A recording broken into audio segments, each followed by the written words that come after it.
Hi fam, para naman mas maging maganda ang ating umaga diyan. Eto at ipapakita namin sa inyo talaga naman dumayo lamang kami para bumili ng bulaklak, charis.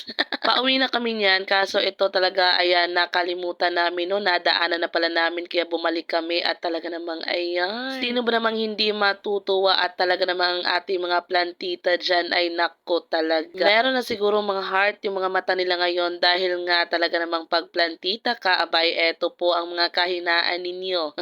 Siyempre, dahil good vibes lang naman tayo dito, kaya simulan natin ang ating araw nang meron tayong mga magagandang nakikita. At isa na nga itong mga halaman na andito talaga namang kahit na medyo masakit sa bulsa. Kaso gusto ng ating mga plantitang mga nanay dyan eh, kaya naman go pa rin. Talaga naman, o diva. So, nakabili po kami ng konti dyan. Siyempre, yung mga maliliit naman para maliit din muna ang presyo. So, ayan fam. Thank you for watching. God bless.